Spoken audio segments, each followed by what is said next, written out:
अस्सलाम वालेकुम and ji good morning जी तमाम व्यूअर्स के कीअं आहियो ख़ैरियत सां आहियो ख़ुशि आहियो ज़िंदगियूं कीअं आहिनि तबियतूं कीअं आहिनि छा थी रहियो आहे ज़िंदगी में एॾनि ॾींहंनि खां पोइ ख़ूबसूरत मुलाक़ात अल्हम्दुलिल्लाह थी रही आहे नए तरीक़े सां थी रही आहे नए माहौल में थी रही आहे हाँ काफ़ी सारियूं शयूं तक़रीबन शयूं उहे ई आहिनि बट दे आर थिंग्स जेके चेंज थी विया आहिनि जेके तव्हांखे स्क्रीन ते बि नज़र ईंदियूं हूंदियूं गॾोगॾु असां शोबी भाई जेके आहिनि उहे असांजे क़रीब अची विया आहिनि अस्सलाम वालेकुम शोबी भाई छा हाल आहे ख़ैरियत सां आहियो मैं विश मेरी बहन ज़बरदस्त शुक्र अल्हम्दुलिल्लाह बस ये है कि 4 दिन पहले से कुछ तबीयत नासाज थी बिल्कुल ख़राब थी ये क्या शोबी भाई 4 दिन क्या आपको अकेला छोड़ दिया आपकी तबीयत खराब हो गई क्या हो गया शोबी भाई ये है कि ईद पे वही वाली बात है मैंने आपको पहले भी बताया था कि अगर मैं कुछ बद परहेज़ी कर लूँ अब इतने मज़े मज़े के खाने बन रहे थे हाँ। मीठे बन रहे थे ज़ाहिर सब अल्लाह की नेमतें हाँ जी तो मैं खाते ही चला गया तो हाँ। जब उसके 2 दिन बाद ईद के मुझे पता चला कि ये खाना मेरे लिए कितना नुकसानदेह हुआ। आपको पता है लाहौर में कितने केसेस हैं हॉस्पिटल्स में लोग चले गए ओवर ईटिंग की वजह से पता है आपको? जी इस बार जो है मैं समझता हूँ कुर्बानी से ज़्यादा खाने पे बहुत ज़्यादा जोर था ये मुझे लगता है शोबे हर बार ही होता है और हर बार ही जब भी ईद कुर्बा आती है तो हमारा यही हाल होता है खैर जी पर मैं नाज़रीन खे ॿुधाईंदी हलां त हाणे लॻे तो शोबे भाई से मुलाकात जेका है वो प्रोग्राम जी शुरू में ही करनी पड़ती बिकॉज इतना करीब जो जर मुझे लगता है आते साथ ही सबसे पहले नजर आप पे जा रही है ये मैंने सियासत की है कि मैं वहाँ से चलते चलते सेट पे यहाँ तक आ गया हूँ मेरी बहन आपके करीब आ गई चले कोई तो सियासतदान कामयाब हुआ किसी की सियासत तो कामयाब हुई खैर जी पर नाज़रीन खे ॾेखारींदा हलूं हिकु ख़ूबसूरत सेट हिकु प्यारो प्यारो सेट जेको जंहिं ते तव्हांजी मुंहिंजी इंशाअल्लाह हर रोज़ मुलाक़ात थींदी ही वो सेट आहे जेको असां नए तरीक़े सां तव्हां सभिनी लाइ खणी आया आहियूं नया रंग विझी उहे ई रंग जेके मोहबतुनि जा हूंदा आहिनि उहे ई रंग जेके कुर्ब जा हूंदा आहिनि उहे ई रंग जेके प्यार जा हूंदा आहिनि उहे रंग असां पंहिंजे हिन सेट में समाइण जी कोशिशि कई आहे ताकी मज़ीद प्यारो प्यारो प्रोग्राम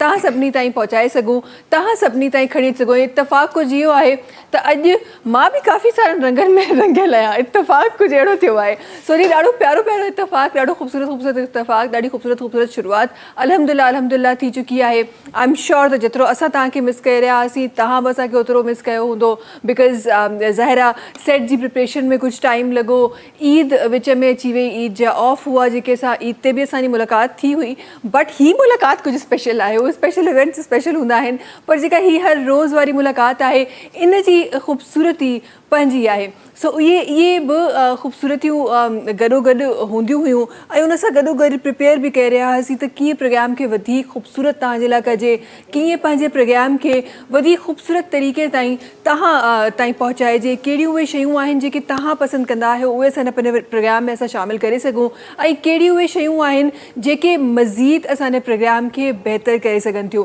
सो जी शुरूआत अल्हम्दुलिल्लाह ॾाढी ख़ूबसूरती सां थी चुकी आहे ऐं शुरूआती जेके मरहला आहिनि उहे बि प्रोग्राम जा अल्हम्दुलिल्लाह ॾाढो ख़ूबसूरती सां शामिलु थी चुका आहिनि गॾोगॾु जीअं हर रोज़ मां चाहींदी आहियां त उहे तमामु असांजूं प्यारियूं प्यारियूं ख़वातीन जेके मूं वांगुरु नॉर्मली न्यूज़ खां इलाही परे हूंदियूं आहिनि नॉर्मली न्यूज़ को एज सच कोन ॾिसंदियूं आहिनि उन्हनि तमामु प्यारी प्यारी ख़वातीन जे लाइ कुझु अहिड़ियूं शयूं जेके असांखे नॉर्मली न्यूज़ में असांखे ॾिसणु खपनि पर असां न ॾिसी सघंदा आहियूं त उन्हनि पंहिंजी प्यारी प्यारी ख़वातीन जे लाइ सुठियूं सुठियूं न्यूज़ तव्हां ताईं पहुचाए सघां सो जी सुठियुनि न्यूज़ में जेका काफ़ी ॾींहंनि खां 2-3 ॾींहंनि खां हिकु न्यूज़ जेका थी बारिश हर रोज़ असांखे लॻंदो आहे हाणे बारिश थींदी कराची में पर बारिश जेका आहे उहा कराची में अची न रही आहे इहा हिकु न्यूज़ आहे त जी अॼु बि प्रिडिक्शन आहे बट ख़बर नाहे थींदी या न थींदी या गुज़िरियल 3 ॾींहंनि वांगुरु जीअं 3 ॾींहंनि खां प्रिडिक्शन मिली रही आहे असांखे पर कराची में को बारिश जो नामो निशान न आहे या पोइ अॼु बि उअं ई थींदो इहा त ख़बर नाहे पर चवंदा आहिनि त शुरूआति जेका आहे उहा सुठी सोच सां कजे सो इन सुठी सोच सां पंहिंजी शुरूआति कयूं था त शायदि अॼु उहो ॾींहुं हुजे जंहिं ॾींहुं कराची में बि बारिश थिए कराची में बि उहो जेको थधि जो हिकु ठीकु आहे थधि असांखे उन तरीक़े सां न मिलंदी पर गर्मी जो कुझु असरु घटि थी वञे उन सां गॾोगॾु हिकु न्यूज़ जेका सुबुह जो तव्हांखे मूंखे मिली कराची में स्पेसिफिकली रहनुमानि जे लाइ तव्हांखे मूंखे जेका न्यूज़ मिली आहे त जोहर मोड़ ते हिकु मॉल आहे जंहिंमें ख़तरनाक तरीक़े जी हिकु बाहि लॻी आहे ऐं उन ते फायर जेका ब्रिगेड जो जेको अमलो आहे उहो बि उते पहुची वियो आहे बट ॿुधण में इहो अचे पियो त जेका बाहि ते क़ाबू अञा ताईं कोन अची सघियो आहे ऐं उन सां गॾोगॾु इहो ॿुधण में अचे थो त बिकॉज़ पाणी जी शॉर्टेज आहे तंहिं करे मज़ीद ताख़ीर थी रही आहे उन बाहि खे थधो करण में। सो जी इहा न्यूज़ हीअ उन वक़्त ताईं ॿुधण में अचे पई। गॾोगॾु ईरान इज़राइल जेका कशीदगी आहे उहा असांजे साम्हूं आहे, उहा असांखे नज़र अचे पई। ऐं गॾोगॾु आर्मी चीफ जेके आहिनि उहे बैरून मुल्क जे दौरे ते आहिनि, उहा असांखे ख़बर आहे। सो इहे तमामु शयूं आहिनि जेके मुल्क में हली रहियूं आहिनि, उहे तमामु ॻाल्हियूं आहिनि जेके मुल्क में हली रहियूं आहिनि। इहे तमामु उहे शयूं आहिनि जिन जे बारे में मां चाहींदी आहियां त जीअं मां सुबुह सुबुह जो ॿुधंदी आहियां पंहिंजी प्यारी प्यारी ख़वातीन ताईं बि उहे शयूं ज़रूरु पहुचायां ऐं उहे ॻाल्हियूं तव्हां ताईं पहुचाए सघां जेके एक्चुअली असांखे हर वक़्तु असां चवंदा आहियूं त असांजी जेके ख़वातीन आहिनि उहे न्यूज़ खां परे रहंदियूं आहिनि। काफ़ी हद ताईं मूंखे लॻे थो रहण बि खपे, बिकॉज़ डिप्रेसिंग एतिरियूं न्यूज़ अची वेंदियूं आहिनि असां वटि जो असां वाक़ई में हूअं ई ज़िंदगी में एतिरा मसइला हूंदा आहिनि, स्पेसिफिकली वुमेन्स जे लाइ ॿारनि जा अलॻि मसइला हूंदा आहिनि, सुबुह जो शयूं रेडी करणियूं आहिनि उन्हनि जा अलॻि मसइला हूंदा आहिनि। उन सां गॾोगॾु मर्द हज़रात खे जेको आहे उहो घरनि खां तयारु करे ऐं ॿाहिरि मोकिलिणो आहे, उन जा अलॻि मसइला हूंदा आहिनि। Then if the women is working lady त उन जा पंहिंजा जेके वर्किंग जा जेके मसइला आहिनि उहे अलॻि आहिनि। सो उन्हनि तमामु मसइलनि में इहो वधीक बहितर आहे त असां सुठियूं सुठियुनि शयुनि जी तरफ़ फोकस कयूं, सुठियूं सुठियूं ॻाल्हियूं ॿुधियूं, सुठियूं सुठियूं ॻाल्हियूं कयूं ताकी असां पंहिंजे ॾींहं खे सुठो गुज़ारे सघूं। पर कुझु ॻाल्हियूं अहिड़ियूं हूंदियूं आहिनि जेके ख़बर हुजणु इलाही ज़रूरी आहिनि। सो इंशाअल्लाह प्रोग्राम में कोशिशि कंदासीं त हर रोज़ु तव्हांखे बाख़बर बि रखी सघूं, हर रोज़ु तव्हांखे एंटरटेन बि करे सघूं, हर रोज़ु प्यारनि प्यारनि महिमाननि सां तव्हांजी मुलाक़ात बि करे सघूं। उहे मसइला जेके ज़िंदगीअ में आहिनि, उहे मसइला जेके मुआशिरे में आहिनि, उहे मसइला जेके तमामु हंधनि ते थी रहिया आहिनि, उन्हनि खे बि पंहिंजी तमामु उन कॉन्वर्सेशन में असां इन्वॉल्व करे सघूं। गॾोगॾु तव्हांजी कॉल्स बि इंशाअल्लाह ज़रूरु असां अटेंड कंदासीं पंहिंजे प्रोग्राम में। उन सां गॾोगॾु शोभी भाई असां सां गॾु हूंदा आहिनि ऐं अॼु बि मैं चाहींदमि शोभी भाई आज भी हर रोज़ जिस तरह खूबसूरती से शुरुआत होती है हमारे प्रोग्राम की, आज भी ये खूबसूरत तरीके से शुरुआत हो। कैसे शुरुआत होगी, क्या शामिल करेंगे शोभी भाई? ज़बरदस्त कंटेंट है और बड़ी खुशी इस बात की होती है कि सिंध टीवी ने जितने भी कंटेंट, जितने भी लोगों को लॉन्च किया, जितना भी प्रोड्यूस किया वो बहुत अच्छा है। तो कल मैं वॉच कर रहा था तमाम सूफीज़म सिंध टीवी का, तो मुझे उसमें एक बहुत ही ज़बरदस्त एक मनकबत मुर्शिद साईं की, लाल साईं की नज़र आई। इसे इमरान जावेद साहब ने गाया है और वो बहुत अच्छे सिंगर हैं, बहुत सीनियर सिंगर हैं। लेकिन खुशी इस बात की है कि उन्हें सिंध टीवी ने लॉन्च किया इस कंटेंट को, और काफ़ी लोगों ने सुना, तो मुझे बड़ा अच्छा लगा कि यार ये इतना ज़बरदस्त कलाम है। उनको हम उनके अल्फाज हम शामिल करने वाले हैं इंशाल्लाह। साथ साथ आपने क्योंकि सूफीज़म की बात की तो सेट पे मुझे बड़ी प्यारी प्यारी कुछ चीज़ें नज़र आईं, और हम भी ज़रा छुट्टी से वापस आए तो ज़रा सा स्लो मोड में कुछ चीज़ें हम भूल जाते हैं कभी कभार। लेकिन खैर जी वापस रवान को ट्रेन जो है अपने पटड़ी पे वापस आ जाएगी, थोड़ा सा टाइम लगता है। एक शे जेका मूंखे पंहिंजे सेट ते नज़र आई जंहिंते मां वञणु चाहियां थी असांजे सेट ते, क्योंकि जो शायरी जो है वो भी हमारे ब्लड में कहते हैं ना वो बसी हुई है, तो कुछ शायराना अंदाज़ बि असां पंहिंजे सेट ते रखियो आहे। हिकु पोइट्री जी हिकु बुक आहे जेका असां वटि रखियल आहे। गॾोगॾु असां म्यूज़िक जे जंहिं तरीक़े सां शौक़ीन आहियूं, शोभा देखें आपसे दूर नहीं किया हमने म्यूज़िक को, यहीं पे रखा है, हमने ज़्यादा दूर नहीं भेजा आपसे म्यूज़िक को। उसके साथ साथ शोभी कॉम्बिनेशन देखिए, म्यूज़िक है उसके बाद फिर लैम्प्स हमने रख दिए साथ साथ ना कि उजाले के साथ मौसीकी होगी। कैसा लगा? हसीन खूबसूरत सेट है हमारा, माशाल्लाह माशाल्लाह। हाँ। और इसमें सारे कलर्स मौजूद हैं, बहुत अच्छा लग रहा है, बहुत बेहतरीन सेट ये लग रहा है, कूल, अच्छा, प्यारा। हाँ शुक्र अल्हम्दुलिल्लाह, बड़े बड़े अरसे के बाद बड़ा सेट मिल गया हमें। अच्छा इसके साथ साथ छोटा सा इंडस्ट्री से ताल्लुक़ रखूँ त ये की तो थी सके तो इंडस्ट्री जी शयूं असां न ॾिसूं, तो ये बड़ा ज़रूरी था इसका होना, और काफ़ी जगहों में मुझे नज़र आता है। लेकिन आज मुझे मेरे सेट पे नज़र आ रहा है तो इसकी एक अलग सा एक मज़ा है जो आ रहा है। सूफीज़म की आपने बात की शोभे, हमने पूरा शेल्फ सूफीज़म को दे दिया है। ये वजदान है, हाँ। आज़ा की शायरी है, इसमें बयान है बिल्कुल। हाँ तो बहुत खूबसूरत देखें, प्रॉप्स ये लग रहे हैं सारे। सही सही। और इसके साथ साथ अगर शोभ भाई हमें कभी भागने की ज़रूरत पड़ जाए, हमारा कभी दिल करे कि हम भाग जाए, तो वो हमने वो ऊपर वो फूलों वाली साइकिल रखी हुई है, कश्ती भी है जिसमें आप भागना चाहें शोभी, जिसमें भी आप भागना चाहें हम भाग सकते हैं। लेकिन जी उसके साथ साथ जो सबसे ज़्यादा सभिनी का वधीक असां जेका शइ जंहिं ते असां फोकस कयो आहे, दीज़ फ्लावर्स जेके असां जिन ते असां फोकस कयो आहे, तव्हांखे हर जॻह ते मुंहिंजे सेट ते उहे फ्लावर्स नज़र ईंदा, डिफरेंट रंगनि में नज़र ईंदा, डिफरेंट तरीक़नि सां नज़र ईंदा। ऐं हिन न सिर्फ़ु हिन तरफ़ भी हिन कॉर्नर ते बि मां जॾहिं वञा थी तॾहिं बि मूंखे कुझु फ्रेमिंग नज़र अचे थी, डिफरेंट अगेन फ्लावर्स नज़र अचनि था, डिफरेंट शयूं मूंखे नज़र अची रहियूं आहिनि। सो हर जेका कुंड आहे मुंहिंजे सेट जी ॾाढी ख़ूबसूरत थियल आहे, हर जेका कुंड आहे उहा प्यारी ठहियल आहे, उन में हर रंग नज़र अचे थो। शोभी भाई खे त असां न सिर्फ़ु प्रॉप्स में बल्कि शोभी भाई जे बैकग्राउंड में सॼो सा म्यूज़िक ही म्यूज़िक शामिल कर छॾियो है। शोभी भाई ये तो मुझे लगता है कि स्पेसिफिक कॉर्नर आप लोगों के लिए, आपके लिए स्पेशली बनाया गया है। पीछे ज़रा देखें ना आप, सब कुछ सारा तबला आपके पास वो, ये शोभी भाई हम इनडायरेक्टली हम बताना चाहते हैं कि ये सारी जो चीज़ें वो इसमें टेक्नोलॉजी जो है वो आगे बढ़ गई है, सारी चीज़ें इसमें। और सबसे खूबसूरत जो प्रॉप मुझे नज़र आया था ना, वो जो हमारी बर्ड जो हमारी रखी हुई है, ये सबसे खूबसूरत प्रॉप है जो हमें नज़र आया। अच्छा जी, ही सॼियूं शयूं त इंशाअल्लाह असां शामिल कंदा ई रहंदासीं, पर शोभ भाई जी आवाज़ जल्दी शामिल कयूं था, प्रोग्राम खे अॻियां वधायूं था। खोड़ सारियूं ॻाल्हियूं आहिनि जेके तव्हां सां करणियूं आहिनि, महिमाननि सां बि ॻाल्हियूं करणियूं आहिनि। शोभ भाई क्या बिस्मिल्लाह करें, क्या ख्याल है? बिल्कुल मुर्शद साईं की मालिकों की कलंदर पाक की ये मनकबत है। हाँ हाँ बिस्मिल्लाह। और ये है हमारी चैनल, हमारे सिंध टीवी का कंटेंट बहुत मज़ेदार।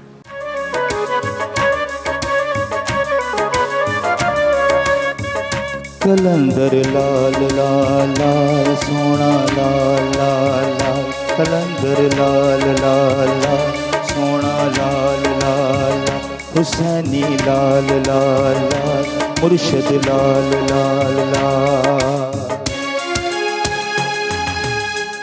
आया सिंध नगरी कहते हैं सब कलंदरी, कहते हैं सब कलंदरी। आया सिंध नगरी कहते हैं सब कलंदरी, कहते हैं सब कलंदरी। कलंदर लाल लाल लाल सोना लाल लाल लाल, हुसैनी लाल लाल लाल मुर्शद लाल लाल लाल।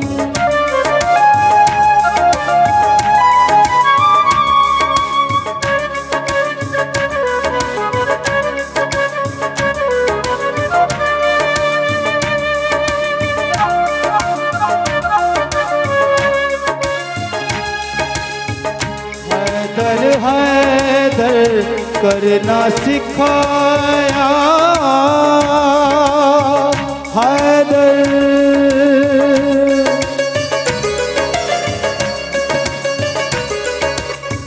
हैदर हैदर करना सिखाया, सिंध को तूने मोमिन बनाया, सिंध को तूने मोमिन बनाया।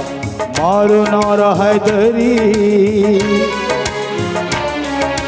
मारो नारा हैदरी, कहते हैं सब कलंदरी, कहते हैं सब कलंदरी। कलंदर लाल लाल लाल हुसैनी लाल लाल लाल, कलंदर लाल लाल लाल हुसैनी लाल लाल लाल।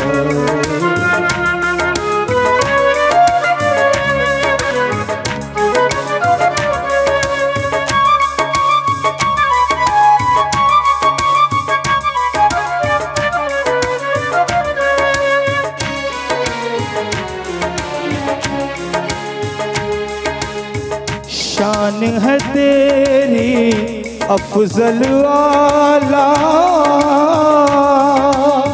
शान है तेरी,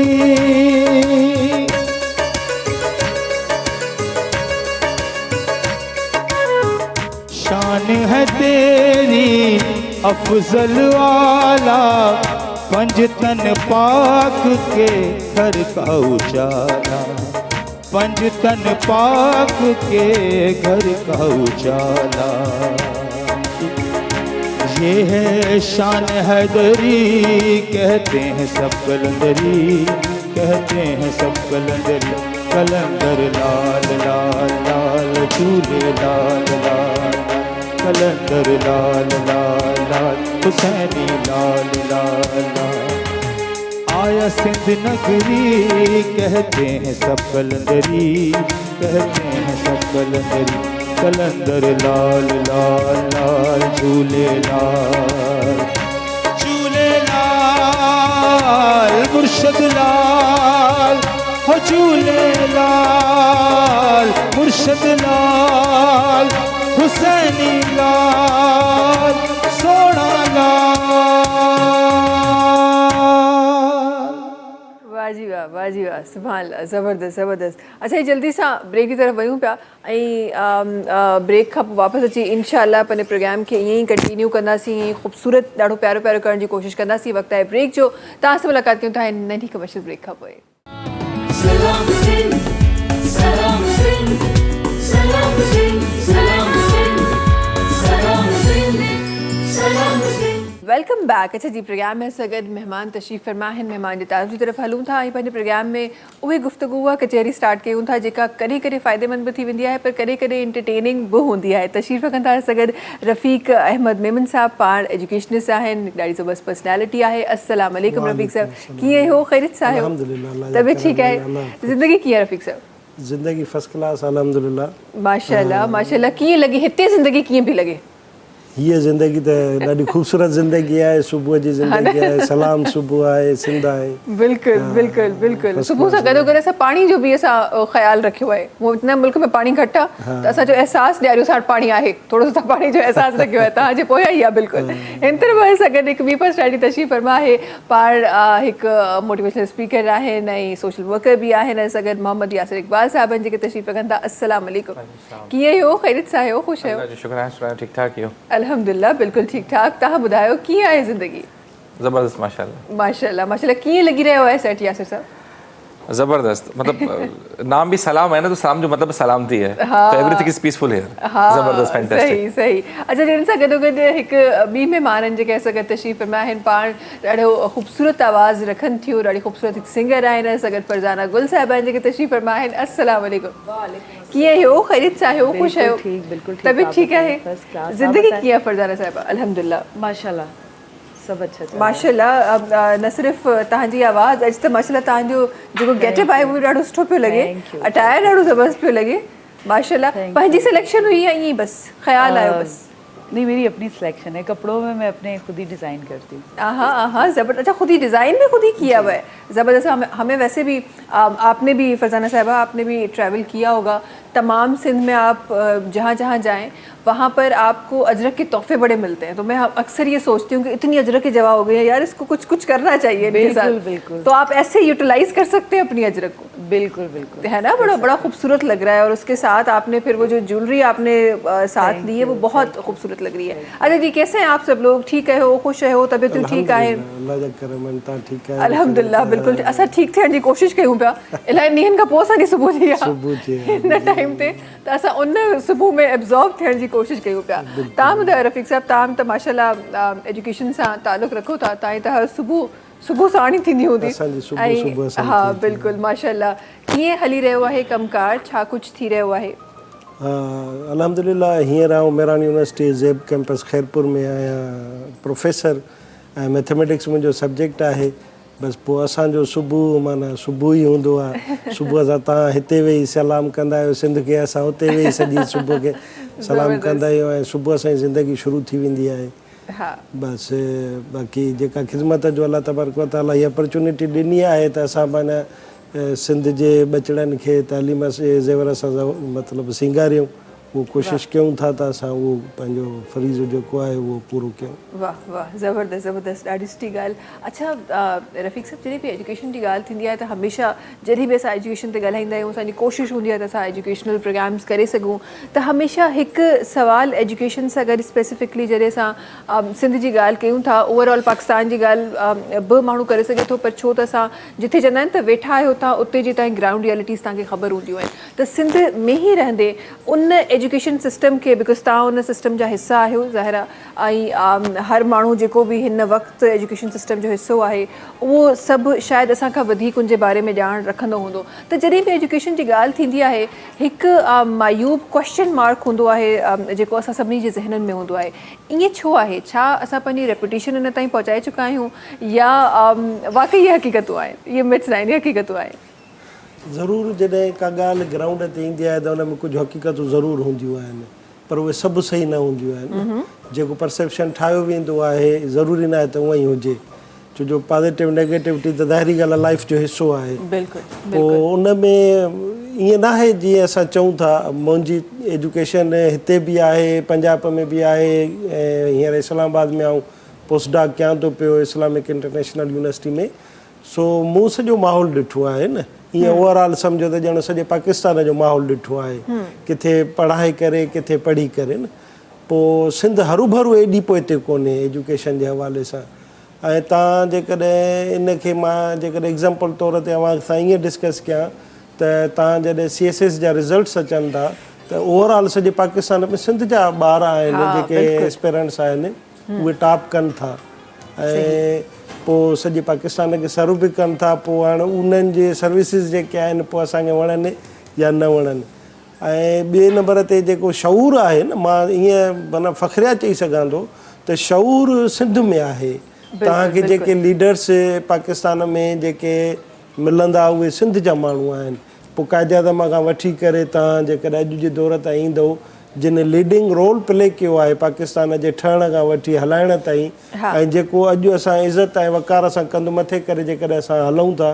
त उहो बि सिंधी असांजा लीडर्स हुआ जिन डेयर करे असांखे हिन मंज़िल ताईं पहुचायो जेको एटॉमिक एनर्जी असांजी माना हिन महिल आहे पावर असांजो एटॉमिक पावर सो इन हवाले सां मां ईअं चवंदुमि त सिंध जी तालीम ज़रूरु असां उन में सवालिया निशान ज़रूरु आहिनि पर ईअं न आहे जीअं असां चऊं त सॼे पाकिस्तान में को असां पोइते रहियल आहियूं हा अल्हम्दुलिल्लाह अच्छा तव्हां इहो असां तालीम ते बिल्कुलु कंदासीं पर हिकु ॻाल्हि तव्हां चई वियो जंहिं ते उहो जो क्वेश्चन मार्क उन ते वॾो ठही वियो आहे त उन्हनि जो सर्विसिस असांखे वणनि न वणनि इहा अलॻि ॻाल्हि आहे इहा ॻाल्हि छा ज़हन में रखी रज़ाक साहिब इहा छा ज़हन में रखियो असल में ॾिसो माना असां जॾहिं बि ॾिसूं था त पोइ असांखे ब्यूरोक्रेसी जेके असां CSS जी जॾहिं ॻाल्हि कयूं था त पोइ ब्यूरोक्रेसी माइंड में अचे थी न पुलिस सर्विसिस माइंड में अचनि थियूं सही उन्हनि जो जेको किरदारु आहे मुआशिरे खे सुधारे जे लाइ जॾहिं तव्हां कंहिंखां बि इंटरव्यू वठंदव एस्पेरेंट्स जॾहिं हूंदो त बाबा तूं छो थो CSS करणु चाहें त उहो इहो चवंदो आहे त मां ख़िदमत करणु थो चाहियां हाणे ख़िदमतगार कॾहिं बि बादशाह न थींदो आहे न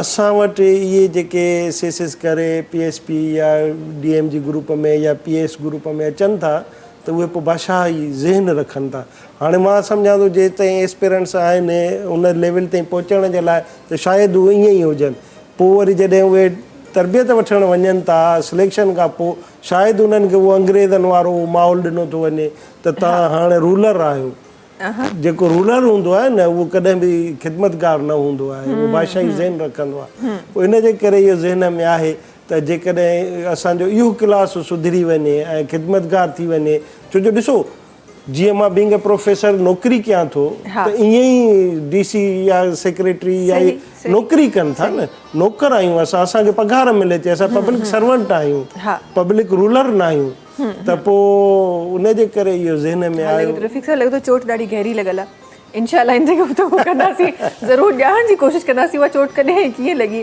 अॻियां वधूं था यासिर साहिब सां गॾु तशरीफ़ फरमा आहिनि ऐं माशाल्लाह काफ़ी जॻहियुनि ते काफ़ी कुझु कमु कंदा रहंदा आहिनि पाण एक्टिव माशाल्लाह सां हिकु सोशल वर्कर आहिनि गॾोगॾु पाण मोटिवेशन जेका स्पीकिंग आहे उहा बि कंदा रहंदा आहिनि छा हली रहियो आहे अॼुकल्ह ज़िंदगी में यासिर साहिब मुंहिंजी ज़िंदगी में क्या न तव्हांजी ज़िंदगी में कोशिश हली रही है जुस्तजू हली रही है ज़बरदस्त बस just to play a little part in the society मतलब that is the most important thing as being an individual ना तो ये कोशिश है प्रोफेसर साहब से जो ॻाल्हि थी रही है वहाँ से एजुकेशन सिस्टम के हवाले से बड़ी ज़बरदस्त गुफ्तगू करी है ने जो एनालिसिस ॾिनी आहे दैट इज़ रिमार्केबल जो आउं पर्सनली सम्झा थो हिन में जो पॉइंट ऑफ व्यू है असल में हर इंसान जो हर शइ जो हिकिड़ो ट्रू पोटेंशियल हुए थो सिंध जो ट्रू पोटेंशियल है we are not up to that multiple reasons आहिनि मतलब ठीक है टैलेंट आहे अॻियां बि अची रहियो आहे बट स्टिल आई बिलीव कि we are not up to the actual potential what we are having in it मतलब अगर पाण अॼु बि आउं अक्सर ही ॻाल्हि कोट करा थो but because it's a very prime example for us कि पाण अॼु बि 5000 years बैक इंडस सिविलाइजेशन के जॾहिं नारू था अगर आउं इंडस वैली के कंपेयर करा फ्रॉम कराची और Islamabad in fact I think they वर फार मोर फॉरवर्ड देन अस सो 5000 वर्ष पहले जो चीज़ पा अचीव करी आहे अॼु बि पा वो अचीव नहीं करी रही आहे it means we are not up to our actual potential and I remember I saw documentary जंहिंमें उन जे सिवेज सिस्टम जो ज़िक्र हो एग्जैक्टली त मां आई वाज लिटरली शॉक त असां एतिरा साल पहिरीं असां एतिरा एडवांस हुआसीं ऐं अॼु ताईं असां पंहिंजो सिवेज सिस्टम संभाले नथा सघूं so we are talking about 5000 years back त इहा वाकई में तव्हां बिल्कुलु सही मिसाल आहे। अॼु माण्हू मिसाल ॾियनि पिया त उनजे पोयां हिकु बैकग्राउंड आहे, तंहिं करे माण्हू उहा मिसाल ॾेई रहिया आहिनि। अच्छा, हिकु शइ बिकॉज़ तव्हां एज़ अ सोशल वर्कर बि आई एम श्योर त U are some how connected with education also, त मां इहो ज़रूरु सवाल तव्हां ॿिन्ही खां करणु चाहींदमि त असां वटि जेका एजुकेशन ॾिनी थी वञे, do we actually know the meaning of education, या असां सिर्फ़ु डिग्री हासिल करण लाइ लाइन में लॻंदा आहियूं? यार असल में there are several things connected with each other. ठीक है ना, इंसान जी बेसिक नीड है फूड, हा हा, पेट भरेलो हुनो पछी उनके लिबास खपे तो, पछी उनके छत खपे थी, इन जे बाद एजुकेशन अचे थी। इन द लास्ट 5 years अगर आऊं बहुत डिटेल में ना वञा, इन लास्ट 3-4 years पंहिंजे ॾांहुं inflation something around more than 100% वधी आहे। पहिरें 4 वर पहले age being an entrepreneur dollar जो रेट वाज समथिंग अराउंड 150, हा, राइट नाउ इट्स 300, ऑलमोस्ट, ठीक है। हा, इन 5 वरे में हिकिड़ो हिकिड़े आम माण्हू जी तनख़्वाह में 100% इज़ाफ़ो थी वियो आहे? न ई थियो। बिल्कुल। जो शख्स आज से 5 वर पहले अगर 50,000 रुपीज़ कमाए रही हो, वो पोते जे 2 बच्चे के एजुकेट करी रही हो, आज उनकी सैलरी जो है वो लेट्स सपोज 70% है, हाँ, 70,000 है, सही, लेकिन उनकी जो लिविंग स्टैंडर्ड है वो ₹1,00,000 ते पुगी हुई हो बिकॉज ऑफ द इन्फ्लेशन। हाँ हाँ, वो किन तरह से पोते जे बच्चे के एजुकेट करनो, सवाल ही है। Because education system unfortunately commercial थी वियो है। हाँ, हेतिरी महांगी फीसिस आहिनि कि आई पर्सनली बिलीव जिन तरह असां ग्राउंड लेवल ते नारे नहीं आहियूं, आउं पर्सनली सम्झा थो कि हिन वक़्तु let's not talk about the lower class, आउं सम्झा थो हिन वक़्तु मिडिल क्लास जी रेंज से भी तालीम ॿाहिरां थी वई आहे। हिकिड़ो आम मिडिल क्लास शख़्स हिन वक़्तु पोते जे बच्चे के स्टैंडर्ड एजुकेशन न ॾेई सघंदो। नथो ॾेई सघे, बिल्कुलु बिल्कुलु, इहा बात। In that case would we expect from the society? In that case पा हुन यूथ से या हुन बच्चे से करो एक्सपेक्ट करना, या हुन पे से करो एक्सपेक्ट करना बेचारे से जो जिनजी वेज जो ही हाल है कि वो पोती जी डे टू डे लाइफ जी बेसिक नेसेसिटी के मीटअप नहीं करी सकी रही हो, तो वो एजुकेशन में किन तरह से जो है वो इन्वेस्ट करना ने पांच टोटल कमर्शियल एजुकेशन। बिल्कुल, we are having very expensive education, education system ना रहो, बुक्स ना रहो, uniforms, annual fees, admission fees, it's a long queue. बिल्कुल बिल्कुल बिल्कुल, इंशाल्लाह जी। इन में जेकॾहिं मां साईं सां मुतफ़िक़ बि आहियां, थोरो मूंखे इख़्तिलाफ़ बि आहे इन सेंस में त कमर्शियल एजुकेशन कमर्शियल थी जेका आहे न उहा असां कई आहे न। मां बीइंग अ टीचर जेकॾहिं पंहिंजा ॿार पाण नथो पढ़ायां त पोइ मां बाक़ी छा थो पढ़ायां? मुंहिंजा ॿार छो नथा मुंहिंजे स्कूल में पढ़नि, कॉलेज में, यूनिवर्सिटी में पढ़नि? ॾिसो, माना गवर्नमेंट पाबंद आहे बेसिक नेसेसिटीज़ खे कंप्लीट करण जे लाइ, न प्रोवाइड करण जे लाइ। हाणे बेसिक नेसेसिटीज़ में जेकॾहिं असां ॾिसूं त हेल्थ, एजुकेशन ऐं लिविंग स्टैंडर्ड, न जेके असां माना असां जेको कमु जेको सवेर चईसीं त असांजी सिविलाइज़ेशन ऐं असांजो ड्रेन, उहो हिकिड़ो मार्केबल आहे न। हाणे उहा शइ असांखे नथी मिले। हाणे उहे बेसिक नेसेसिटीज़ एजुकेशन ऐं हेल्थ जेकॾहिं असांखे नथी मिले त पोइ असां उन ते छा था पिया कयूं? असां माना डॉलर जे लाइ त ॻाल्हायूं था न, असां एजुकेशन सिस्टम लाइ स्कूल त मुंहिंजे घर जे दर जे ॿाहिरां आहे, डोर स्टेप ते आहे, भले 2 कमरनि जो हुजे, मिडिल स्कूल हुजे, हाई स्कूल हुजे, उहो त हर ॻोठ में आहे, पर हुते उस्ताद नथो अचे, हुते असां ॿार पंहिंजा मोकिलियूं नथा, असां सोसाइटीअ जो जेको किरदारु आहे उहो पंहिंजो निभायूं नथा न। इहे ई जेकॾहिं मां पंहिंजा ॿार मोकिले करे मां हेडमास्टर खे पाबंद कयां, डीओ बि मां आहियां न, उते मुंहिंजो को कज़िन हूंदो, मुंहिंजो को दोस्त हूंदो, उते जेके असांजा ऑफिसर्स आहिनि या जेके अॼु मिनिस्टर जेकॾहिं साईं सरदार अली शाह आहे त उहो केरु आहे? उहो असां मां आहे। असां उन सिस्टम खे डेवलप नथा कयूं न। हाणे तॾहिं इहा महांगी थी आहे शइ जेका कमर्शियल थी आहे। कमर्शियल न कयूं, असां पंहिंजा ॿार सरकारी स्कूलनि में विहारियूं, उस्ताद केरु थींदो आहे जो उनखे न पढ़ाए? अच्छा, इहा मूंखे लॻे थो रफ़ीक साहिबु हिकु वॾी बहस आहे, बिकॉज़ कुझु माण्हुनि जो इहो बिलीव आहे त असां रिस्पॉन्सिबल आहियूं जो असां मॉडर्नाइज़ एजुकेशन जी तरफ़ असां वियासीं, तंहिं करे उहे जेके स्कूल अॼु बंजर लॻा पिया आहिनि उनजो रीज़न इहो आहे। कुझु माण्हुनि जो इहो चवणु आहे त न, असांजा ॿार उते हूंदा, उतां उस्ताद ग़ाइबु थियणु शुरू थी विया, त उहा गवर्नमेंट रिस्पॉन्सिबिलिटी आहे। त इहा त ख़ैर हिकु तवील बहस आहे, इनशाला मौक़ो मिलियो त प्रोग्राम में इन ते बि ज़रूरु डिस्कशन थी। त बेसिकली जेको हिकु लूप आहे वो किथे आहे, ज़रूर असां ॼाणण की कोशिश कंदासीं पंहिंजे प्रोग्राम में। पर फरजाना साहिबा से अगर तशरीफ़ फरमाए, फरजाना साहिबा, ये पहले तो मुझे ये बताएं कितनी हद तक बातें पहुँची हैं आप तक? पहले तो मुझे काफ़ी देर से मैं देख रही हूँ फरजाना साहिबा कहीं कहीं और चली गई हैं, हमारी बातों की तरफ आप पहुँची नहीं ऐसा ही है फरजाना साहिबा? जी क्योंकि कुछ गाना भी है तो मैं हाँ वो यार ये कमाल है, हम एजुकेशन के इतने सीरियस टॉपिक को डिस्कस कर रहे हैं लेकिन आपने बड़ा अच्छा किया। बहुत साथ साथ सुन भी रहे हैं। और इसके साथ मैं एक और चीज़ कहूँगी कि एजुकेशन के हवाले से मोटिवेशन लोगों में नहीं है, तालीम की इग्नोर किया जा रहा है। इस पे ज़रूर लोगों को उजागर करना चाहिए कि तालीम के बगैर आपकी ज़िंदगी नामुकम्मल है, अधूरी है। बिल्कुल बिल्कुल ऐसा ही है। अच्छा, उसके साथ साथ हमारे प्रोग्राम में एक एंटरटेनमेंट का हिस्सा होता है। मैं चाहती हूँ तालीम को उजागर करने वाले लोग तो खुद उजागर हो जाएं तो क्या ही बाहर तालीम उजागर हो जाएगी। पहले वो खुद सुबह सुबह उठ जाए, वो हमारी तरह ज़रा लेट उठते हैं। तो मैं चाहती हूँ कि हमारी प्रोग्राम में जो एंटरटेनमेंट का हिस्सा है उसको ज़रा उजागर किया जाए। क्या सुना रही हैं आप? एक सूफ़ी कलाम आप लोगों की खिदमत में। हाँ हाँ, ज़बरदस्त। चलें जी, बिस्मिल्लाह कीजिए।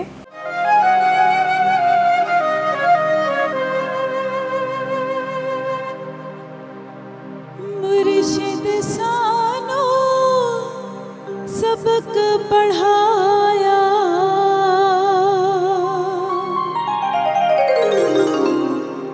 मुर्शिद सानो सबक पढ़ाया, मैं बाला तर हाँ बंदी,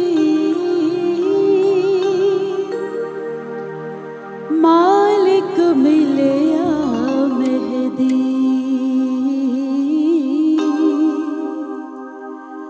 मालिक मिले या मेहदी, मालिक मिले या मेहदी, मालिक मिले या मेहदी, मुर्शिद सानो सबक पढ़ाया, मुर्शिद सानो सबक पढ़ाया, मैं बाला तर हाँ बंदी, मालिक मिले या मेहदी, मालिक मिले या मेहदी, मालिक मिले या मेहदी, मालिक मिले या मेहदी, मुर्शिद सानो सबक पढ़ाया।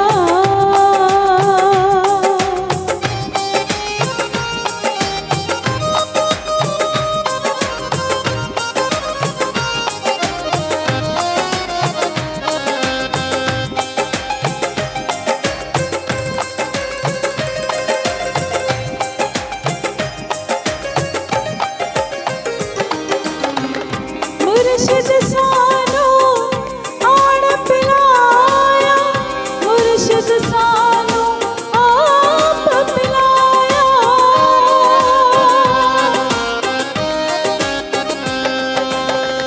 मुर्शिद सानो आप पिलाया, मुर्शिद सानो आप पिलाया, प्याला हा पुरसंदी,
सानू सबक पढ़ाया मैं बाला तरह बंदी मालिक मिलिया मेहदी मालिक मिलिया मेहदी मालिक मिलिया मेहदी मालिक मिलिया मेहदी मालिक मिलिया मेहदी। ज़बरदस्त ज़बरदस्त ज़बरदस्त ज़बरदस्त, माशाल्लाह माशाल्लाह भाई, बहुत खूब फरजाना साहिबा। ये वो जो कहते हैं ना कि इंसान जब भी परफॉर्मेंस करने जाता है, मैंने अक्सर देखा है सिंगर्स को, तो परफॉर्म करने से पहले एक साइलेंट मोड पे चले जाते हैं थोड़ी देर के लिए। मुझे लगता है वो इसी जो ये जो आपने परफॉर्मेंस जो दी है ना, ये बेसिकली उसी का कहते हैं, मुझे बचपन ही हम गाड़ियों से खेलते थे कि उसको आगे जाने के लिए पीछे रिवर्स गियर मारना पड़ता था पहले, ये वही ये टेक्निक होती है मेरे ख्याल में कोई। अच्छा, ये जल्दी सा एक ब्रेक की तरफ बनूँ था, वापस अच्छी इंशाल्लाह खोड़ सारी गाली भी प्रोग्राम में शामिल करनी हुआ है, खोड़ सारा गाना भी इंशाल्लाह शामिल करना है। वक्त है ब्रेक जो तास मुलाकात की था नई कमर्शियल ब्रेक का पोए। Salam Singh, Salam Singh, Salam Singh, Salam Singh, Salam Singh, Salam Singh. जी वेलकम बैक। अच्छा जी, ॻाल्हियूं ॾाढियूं ख़ूबसूरत अल्हम्दुलिल्लाह थी रही हुआ आहिनि, ख़ूबसूरत आवाज़ भी शामिल थी रही है। पहिरीं त मूंखे इहो ॿुधायो फरज़ाना साहिबा, ये ज़रूर मैं शामिल करना चाहूँगी, माशाल्लाह से इतना अरसा सिंगिंग के साथ हो गया और माशाल्लाह से बड़ी खूबसूरत तरीके से सिंगिंग चल भी रही है। कोई वो कहता है ना, हमेशा इंसान एक कोई मंजिल बनाता है कि यहाँ जाना है, कहीं सोचा था या बस चल पड़े थे रास्ते पे? जब स्टार्ट किया था तो तब मैंने इस फील्ड को बहुत इजी लिया था।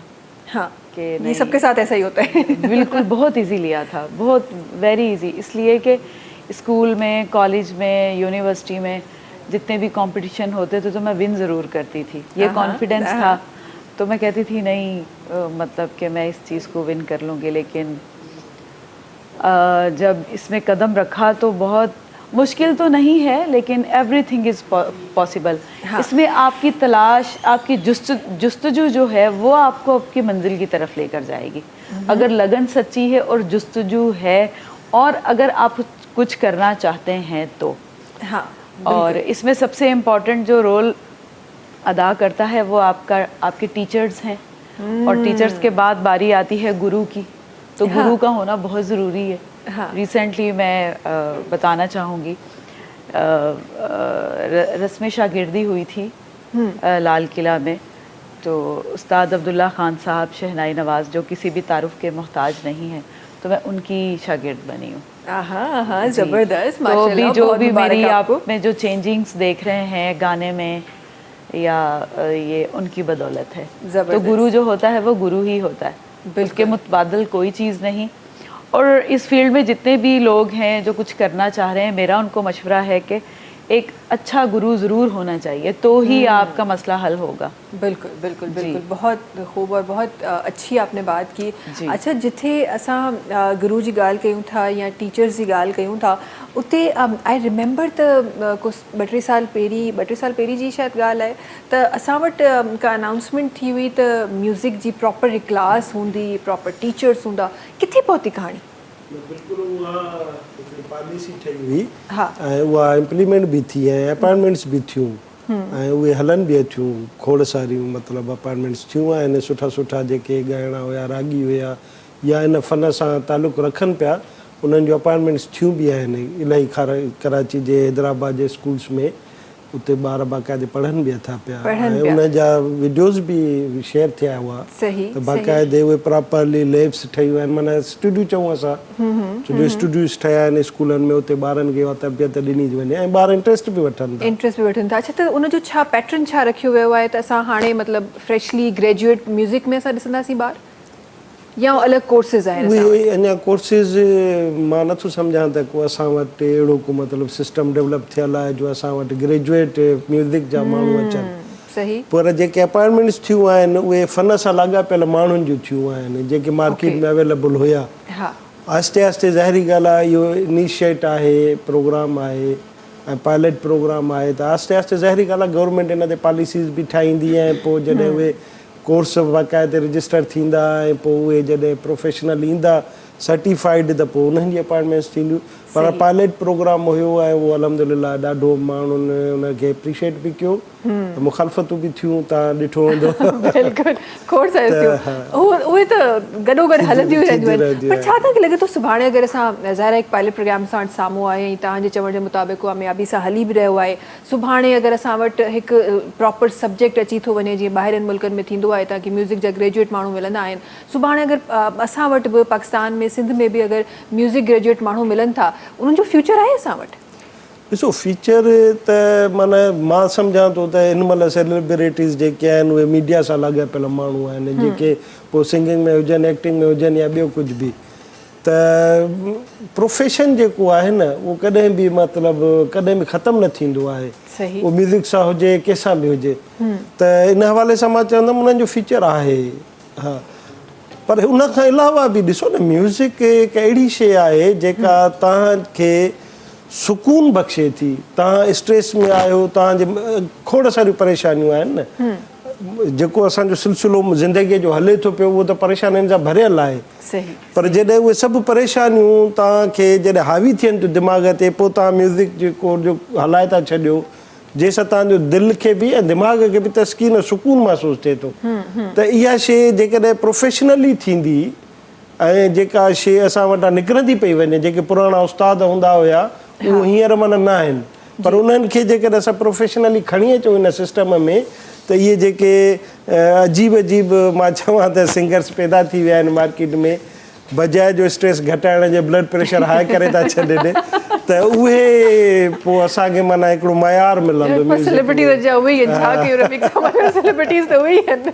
हा बिल्कुलु तव्हां सही था चओ। बहरहाल मुंहिंजो चवण जो मक़सदु सिर्फ़ु वरी उन ॻाल्हि ते जेकॾहिं अचूं पाण इन घाटी करे बि, त म्यूज़िक जा क्लास जेके आहिनि न, असांजे ॿारनि में हिकिड़ी सुठी माना चवां त तरबियत ऐं सुठो जेकॾहिं उन में इंट्रस्ट वठंदा ऐं प्रॉपरली उहो सिस्टम हली थो पए त इलाही फ़ाइदेमंद थींदो। फ़ाइदेमंद थींदो, सही सही। अच्छा, तव्हांजी तरफ़ अचणु चाहींदमि यासिर साहिबु, ऐं कुझु ॻाल्हियूं ज़रूरु तव्हांजूं बि मां शामिलु करणु चाहियां थी।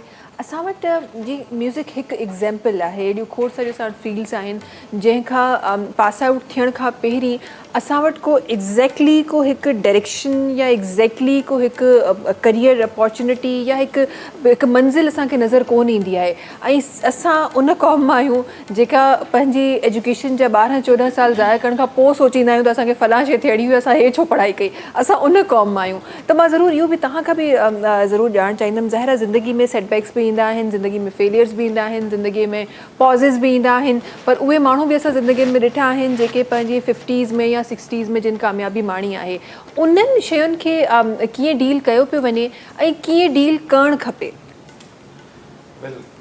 बहुत ज़बरदस्त क्वेश्चन है, it's a very intellectual question. ना असल में ॻाल्हि ख़बर है करो, ये जो सवाल है ना कि पाण के एजुकेशन कंप्लीट करने के बाद पाण सोचो तो कि what we have to do in life. हाँ। नाउ द रीज़न इज जो कोर इशू है बेसिकली पाण जे एजुकेशन सिस्टम में करो थी रही है, हिकिड़े बच्चे वटि बुक हुई थी, मिस हू बुक में से चीज़ों ब्लैक बोर्ड पे लिखाई रही है मोर और लेस, लेकिन हू कि ही सवाल है, ये किताब में एडा से एडा है, वो ब्लैक बोर्ड पे आ गया। सही सही। ठीक है, हू बुक जो लिखे लो बोर्ड पे आवियो, बोर्ड जो लिखे लो बच्चों वापस कॉपी करियो, उनके बच्चों याद करियो, उनजे बेस ते उनके मार्क्स मिली रही हैं। हाँ, जैसे तव्हांखे केरु यादि करे रहियो आहे, मूंखे लॻे आई डोंट थिंक सो के यादि के नो कंहिंजे दिलि जूं तारूं पहुची वई हूंदियूं कंहिंजूं, अगरि फ़ोन ताईं न पहुतियूं आहिनि त। तो हाँ, बुक से ब्लैक बोर्ड, हू चीज़ कॉपी में, हू चीज़ बच्चों याद करी रही है, नहीं रटी रही है। सही। हू चीज़ हू पेपर में ॾिनो, हुनजे अकॉर्डिंगली उनके मार्क्स मिली रही हैं। जॾहिं ऐं जो सिस्टम हेतिरो स्लेव्ड आहे, हाँ, व्हाट डू यू एक्सपेक्ट? सही। Do you expect creativity? Do you expect awareness? और do you expect to get educational slaves? सही। बिकॉज ये जो सिस्टम है ना बेसिकली ये डिजाइंड है from the last 150 to 200 years। सही सही। कैपिटलिज्म के एजुकेटेड स्लेव्स खपना हुआ टू रन देयर सिस्टम। हाँ, ठीक है, they designed the course in that way and unfortunately we are following the same pattern from the last 70-75 years। सही पा बच्चे के की भी सोचल लाइन आइडिया कि this is the question, give your answer, give your opinion. हाँ. In our education system your opinion doesn't matters. हाँ सही. इवन वो योर बच्चों पास वर्ड तक डजंट मैटर्स. मुंहिंजी हिकु भांजी आहे, उहा पढ़ंदी आहे, त उनखे बेसिकली पंहिंजी जेका रटिफिकेशन आहे उनखे थोरो सो प्रॉब्लम थींदी आहे. सो आई सजेस्ट सर त तूं पंहिंजे वर्डिंग में लिख ऐं पाण कर, इट मिस मना थी करे तव्हां पंहिंजी वर्डिंग में. So you are not allowed even to give your words. Opinion त वॾी शइ आहे. त You are not allowed to think. हाँ सही. You are not allowed to think कि I सोची भी नहीं सकना. This is what you have to write. So in that case, when पा मेंटली तौर पे बच्चे का पा ब्लॉक करी हुई है, he is not allowed. कुरलाइज कैमरे सिस्टम है तो फ्लरिश करी है, लेकिन they allow you to think.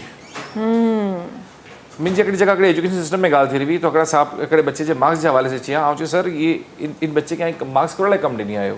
I was asking about my kid. And the reason which he gave me was के sir we are doing this के असां जो है ना बच्चे के थोड़ा सो खींची नहीं रखना चाहिए था, जानी करे थोड़ा सा मार्क्स कम ॾियो ताकि वो मेहनत वधारे करे. तो आउं उनके चयो कि सर थैंक गॉड जो शख्स पीएचडी करियो वो ब्रिटिश ईस्ट इंडिया कंपनी के मथे, जॾहिं उनसे सवाल पीएचडी में आवियो सवाल ऑक्सफोर्ड में कि how did the British East India company ruled subcontinent, and the answer was in 3 words, divide and rule. सही. उनके 100 out of 100 मिल गया. अच्छा sir thank you so much, you were not there. वरना उन जाइन जो पेपर उनके फेल करी हुई यार. फेल करे जॾहिं. हाँ ये सही. जो वर्ड है, ये जो डिवाइड एंड रूल जो वर्ड है जो पापा सेवरल बुक्स में पढ़ो था, ये अगले पीएचडी स्टूडेंट जो है बेसिकली सही. वो इच्छा के ही माण्हू असांजे 150 वर्ग के डिफाइन करियो 3 words में. हाँ पंहिंजे एजुकेशन सिस्टम में अगर वो लिखियो तो करो थी वत, तो we are not allowing the students to think. जॾहिं हू सॼी एजुकेशन करियर में सोचना ज नहीं, उनखे नवो सोचण जी इजाज़त नहीं होनी, तो पछी जॾहिं हू ॿाहिरि निकिरनि तो परेशान थियनि था. सही. पोइ छा असां फ्यूचर छा एक्सपेक्ट करे रहिया आहियूं साहिबु? अगरि बिकॉज़ जंहिं तरीक़े सां तव्हां ॿुधायो पिया, we are not allowing our kids, त असां पाण बि ज़ाहिर उन सिस्टम जो हिसो नथा थी सघूं, ऐं शायदि अलाउ न करण जे पोयां रीज़न बि इहो आहे because we don't think we are still on the same pattern. त ज़ाहिर असां नथा सोचूं उन बारे में शायदि, या सोचे सघूं नथा, दैट्स अनदर डिबेट. पर अगरि असांजो फ्यूचर ईअं ई असांखे नज़र अचे पियो त ईंदड़ करीबी सालनि में त मूंखे नथो लॻे त असां को ग्रो करे सघंदासीं. आई गेस असां इन ई पैटर्न ते पिया हलंदासीं, इहे ई ॻाल्हियूं असां पिया कंदासीं. नारो अहिड़ो न आहे. हर राति जे बाद सवेरो आहे, तो पाण खे मायूस न थियणो खपे. ना एॾा इम्पोर्टेंट ही आहे, मतिलबु ई तो हिकिड़ो इशू आहे न. The thing is we have address this. Now every individual पोते जो पार्ट प्ले करे, ठीक है ना, कतरो समंदर बने तो मायूसी जे आउं ख़िलाफ़ या पर्सनली. हाँ ठीक है, मतलब ई ॻाल्हि करण जो मक़सदु मायूस करणो न, ई ॻाल्हि करण जो मक़सदु एक्चुअल में ही डिफाइन करणो है कि वे वी आर रॉन्ग. जॾहिं मूंखे ख़बर होनी कि मूंखे विनो एॾा आहिनि, ऐं हुन डायरेक्शन में ई आहे, ऐं मुंहिंजी डायरेक्शन ठीकु करणो. सही. तो इट्स नॉट कि पाण मायूस थीजे, इट्स कि पाण पोते जी डायरेक्शन के सीधी करजे, पाण पोते जे बच्चे के पोते जे अतराफ़ में जो इम्पैक्ट करी सघो था, just like you are doing right now, just like we are trying to do all this thing right now. ही ज़रूरी है. तो बेहतरी अचनी इंशाल्लाह, अहिड़ी ॻाल्हि न आहे, ने बेहतरी ज़रूर अचनी इंशाल्लाह. अच्छा जी, बेहतरी त ज़रूर ईंदी गॾोगॾु हिकु कॉल असां सां गॾु आहे, कॉलर सां सां गॾु आहिनि, उहे अची विया आहिनि. जी अस्सलाम वालेकुम. वालेकुम सलाम रहमतुल्लाहि व बरकातहू. जी केरु असां सां गॾु? मां हाजी शम्स मीर जे थो ॻाल्हायां मदीने को. जी मीटर साहब, कीअं आहियो? ख़ैरियत सां आहियो? ख़ुशि आहियो? ख़ैर अल्हम्दुलिल्लाह. तव्हां ॿुधायो? अल्हम्दुलिल्लाह बिल्कुलु ठीकु ठाक. तव्हां ॿुधायो, तबियत ठीकु आहे? अल्लाह साईं ख़ैर करे, अल्लाह साईं ख़ैर करे. जंग जो माहौल पियो थो हले, दुआऊं पियूं हलनि मदीने पाक में, मके पाक में. बसि उन्हनि जी ज़रूरत आहे. ख़ुदा माफ़ी ॾे, ख़ुदा का माफ़ी ॾे. वॾो ज़लल थो हले पियो, वॾो ज़ुल्म आहे. आमीन. बिल्कुलु तव्हां सही ॻाल्हि कई. अल्लाह साईं ख़ुशि रखे तव्हांखे. तव्हां वटि राॻींदड़ वेठो आहे न, फनकार कलाम को ॿुधायो असांखे. ज़रूर ॿुधायूं था. अल्लाह साईं तव्हांखे ख़ुशि रखे सभिनी खे. आमीन. वॾी महिरबानी. दुआऊं कंदा रहो, ईअं असांखे कॉल्स कंदा रहो. Thank you so much for calling. भाई ये तो कॉल आपके लिए थी फरजाना साहिबा. जी ज़रूर. ये तो आपके लिए थी कि कुछ हमने सुनना है. नेक्स्ट क्या शामिल करेंगी? शाह अब्दुल लतीफ़ भिटाई सरकार का कलाम. आप लोगों की खिदमत. ज़बरदस्त. आज आप सोच कर आई हैं कि सबके दिल जीतने हैं, आज किसी को नहीं छोड़ना. जितने लोग देख रहे हैं, स्पेसिफिकली सिंध में रहने वाले लोग, सोच कर आई हैं आप? जी बिल्कुल. अच्छा, गाने की तरफ़ त वेंदासीं, पर छो त हिकु इम्पॉर्टेंट डिस्कशन हली रही, त मां उनखे कंटिन्यू कंदे उनखे थोरो सो समअप करण जी कोशिशि थी कयां. बिकॉज़ यासिर साहब जीअं चयो त असांखे मायूस न थियणु खपे. ऐं ज़ाहिर आहे अगरि शयूं सुठियूं न पियूं थियनि, तंहिंजो मतिलबु इहो हरगिज़ न आहे त अॻियां करे शयूं सुठियूं न थींदियूं.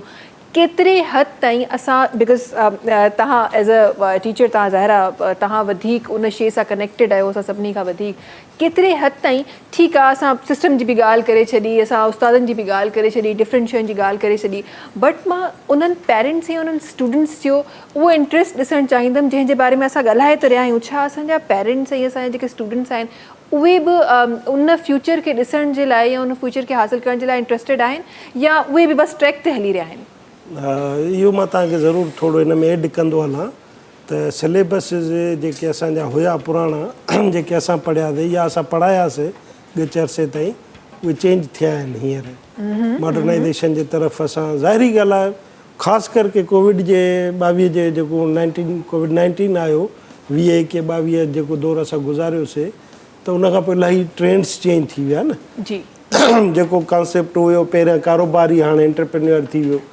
त फ्रीलांसिंग जो दौरु आहे इनखे मद्देनज़र रखंदे गवर्नमेंट ज़ाहिरी ॻाल्हि आहे सिलेबसिस बि चेंज कया आहिनि 9th मैट्रिक में लैंग्वेजिस अची वियूं आहिनि जेके तव्हांखे असां पाण कंप्यूटर ॾिठोसीं वञी यूनिवर्सिटीअ में हाणे प्राइमरीअ खां कंप्यूटर ॿार खे पढ़ायो थो वञे उन में 9th मैट्रिक जे सिलेबस में फस्ट ईयर इंटर जे सिलेबस में लैंग्वेजिस शामिलु कयूं वयूं आहिनि सही तव्हां ॿारनि खे उन पासे ॾे वठी अचूं था पिया ट्रेंड्स चेंज थियनि था गवर्नमेंट ॾे ॿिए प्राइवेट त उहो ई चेंज करे चुकी आहे इलाही ट्रेंड्स जेका भाॻाल कई त असांखे मायूस न आहे थियणो उन हवाले सां बाक़ी पेरेंट्स जो मां चवंदुमि त अलमियो आहे असां सां इहो पेरेंट्स हिकिड़ो वॾो स्टेक रखनि था न जंहिंजा ॿार आहिनि जंहिंजो मुस्तक़बिल आहे असां त ॾिसो नौकिरी कयूं था उन नौकिरीअ में जेतिरी सचाई कंदासीं ओतिरो असांखे मतिलबु फल मिलंदो रब जे पासे ॾांहुं पघार त असांजी ईअं ई हले थी पई अहिड़ा उस्ताद बि पघार खणंदा जेके शायदि स्कूलनि में वेंदा बि कोन हूंदा सो इन हवाले सां माना उहो त मुंहिंजो ज़मीर आहे मां ॿी का टीचर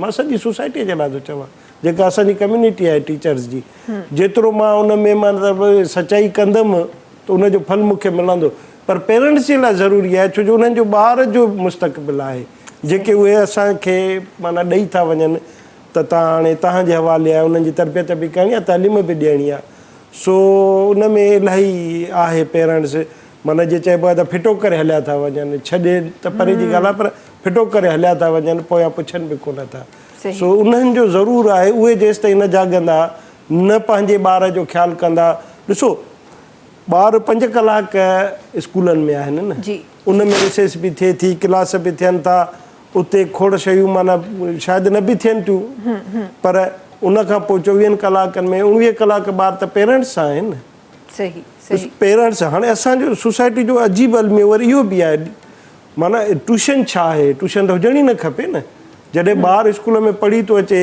माना ॿार जे लाइ बि वॾो ज़ुल्म आहे मां ईअं चवंदुमि एॾा बैग भरे स्कूल पहुचायो उतां आयो वरी ट्यूशन ते वियो वरी उतां आयो ॿार वरी मदरसे पढ़णु वियो वञे या मदरसे जो मौलवी अची हुनखे पढ़ाए थो माना तव्हां छा था कयो पिया बींग पेरेंट्स मां छा थो कयां पियो सही माना हिनखे जंहिं इमेच्योर ॿार आहे न माना प्राइमरी जो ॿार जी छा वुसत हूंदी दिमाग़ जी उनखे तव्हां कहिड़ो डायरेक्शन ॾियो था पिया उनखे त तव्हां तालीम जेका आहे बोझ करे था ॾियो न तोखे बाबा हीअं करिणो आहे जेको भाउ ॿुधायो त माना मार्किंग सिस्टम ते जेको भाउ ॿुधायो त एॾो ज़ुल्म आहे इहो त थियो वञे साल में हिकिड़ो दफ़ो पर जेको ॿार सां तव्हां डेली ज़ुल्म था कयो क्लास में उहो केतिरो ख़तरनाक आहे सही अच्छा कॉलर सां गॾु आहिनि जल्दी सां उन्हनि खे बि शामिल कयूं था पंहिंजे प्रोग्राम में जी अस्सलाम वालेकुम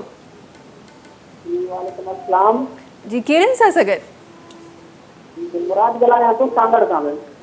जी ठीकु आहियो ख़ैरियत सां आहियो ख़ुशि आहियो सागर ठीकु आहे अल्हम्दुलिल्लाह ठीक ठाक खैरियत बाकी जेको अॼु वारो प्रोग्राम आहे तमामु शौक़ सां असां माना ॿुधंदा आहियूं सलाम सिंध महिरबानी महिरबानी ज़रूरु ईअं ई ॾिसंदा रहो अच्छा इहो मूंखे ॿुधायो अॼु को प्रोग्राम ॾिसी रहिया आहियो अच्छा छा का शिकायत आहे असांजे एजुकेशन सिस्टम सां या का तारीफ़ जहिड़ा के अल्फाज़ आहिनि तव्हां वटि जी अॼु जेका असां ख़ासि तौर सागर ज़िले जे जेके ॿारहाड़ी जी एजुकेशन आहे न तमामु उनजी जेका हालत आहे बदतर आहे इन ते जेके असांजा मौजूद महिमान आया आहिनि न त उन्हनि खां थोरी राय वठंदासीं त जेके सिंध जा ॿारहाड़ी जा स्कूल आहिनि प्राइमरी खां वठी करे न उन्हनि में पढ़ाई या तालीम जो रुझान जेको तमामु न हुअण जे बराबरि आहे ॿार खे माना का बि शइ जेका सही नथी पढ़ाई इन बारे में जेके असांजा मौजूद महिमान आया आहिनि गुफ़्तगू कंदा त महिरबानी।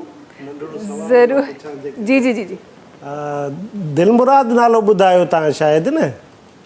जी जी हा दिलमुराद भाउ, तव्हांजे महले में जेको ॻोठ में जेको स्कूल आहे तव्हां उहो घणा दफ़ा विज़िट कयो आहे? असां खैर हिन में 2-3 चकर विया आहियूं, लेकिन जेके न उहो निज़ाम तालीम असांजे हुन माना का शइ ॾिसण में नज़र ई नथी अचे। अच्छा, तव्हां हुनजी शिकायत कई आहे? जीअं असां वटि लाइट बंदि थींदी आहे असां सोशल मीडिया ते आणींदा आहियूं, जेकॾहिं असां वटि का महांगाई थींदी आहे, खंडु जेकॾहिं 5 रुपया किलो महांगी थींदी आहे त असां लिखंदा आहियूं। तव्हां कॾहिं तइलीम ते लिखियो आहे? पर शिकायत तो कोन कई आहे फ़िलहाल। हा त ॾिसो, असां माना जेसिताईं शिकायत न कंदासीं न त असांजा ऑफिसर सम्झंदा त उहे सभु कुझु सही थो पियो हले। तव्हां जे करे शिकायत कंदव, तव्हां वटि ॾिसो तहलके जो माना ऑफिसर वेठो आहे, ज़िले जो ऑफिसर वेठो आहे, रीजन जो ऑफिसर वेठो आहे, पोइ वरी सूबाई ऑफिसर वेठो आहे। उन खां हटी करे सभु माना फोरम्स अॼु ओपन आहिनि, सोशल मीडिया आहे तव्हांजी। तव्हां कॾहिं वञी करे स्कूल विज़िट कयो, शाह साहब खे तव्हां व्हाट्सएप करे छॾियो, मिनिस्टर साहब खे, त उनजो हज़ालो थींदो। जे न कंदासीं त ईअं ई हिते वेही डिस्कस कंदासीं। जागणो पवंदो असांखे, जागणो पवंदो, सुबुह सवेरे उथणो पवंदो। वॾी महिरबानी कॉल करण जी। ऐं ज़ाहिर ही न सिर्फ़ु सांगड़ जो, पर मूंखे लॻे थो काफ़ी सारे इलाइक़नि जो इहो इशू आहे ऐं हमेशह कॉल्स ईअं ई ईंदियूं आहिनि त जीअं त इहो सिस्टम सही न आहे। बट येस, इहा त ॾाढी सुठी तव्हां ॻाल्हि कई आहे। हमेशह मुंहिंजो इहो ई चवणु हूंदो आहे त जीअं अगरि असां उन इशू जे बारे में डिस्कस कंदासीं कोन, उन ॻाल्हि खे पहुचाईंदासीं कोन, असां कीअं एक्सपेक्ट करे था सघूं त उहा शइ बिल्कुलु सही नमूने सुठी थी वञे। सो इहो वाक़ई हिकु अलमियो आहे, असां उन तरफ़ न वेंदा आहियूं। फरज़ाना साहिबा सां गॾु तशरीफ़ फरमा आहिनि ऐं मां चाहियां थी त उन्हनि जो आवाज़ बि शामिल कजे। फरज़ाना साहिबा, शाह लतीफ़ भिटाई साहब का कलाम जो है वो शामिल करने लगी थी, तो वो शामिल करते अपने नाज़रीन तक पहुँचाते। जी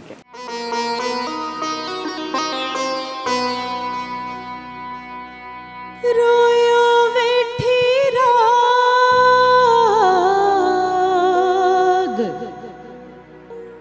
अमड़ ओरियान झरे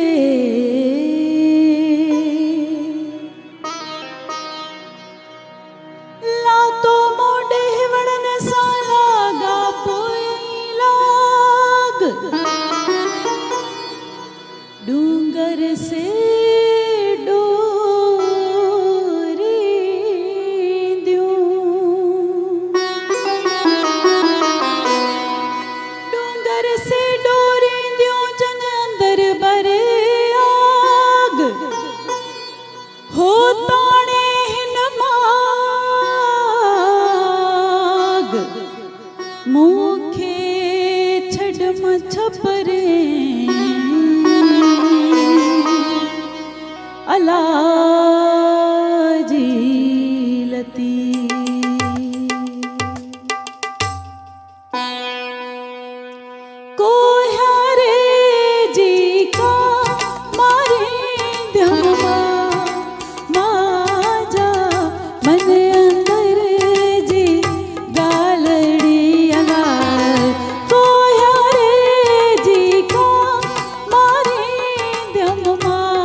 जा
सुती हो हलिया आओ सुती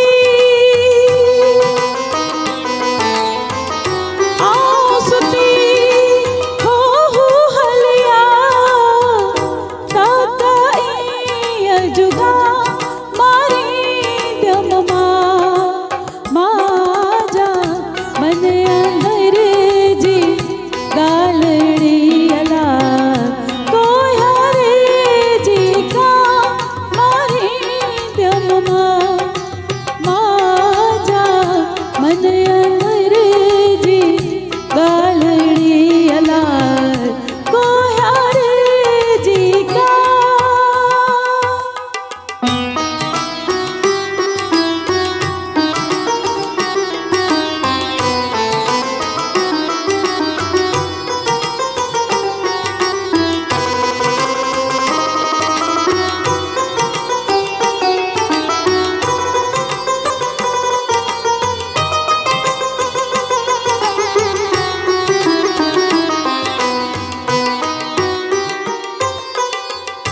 अतियों शाह हो लतीफ जय अतियों शाह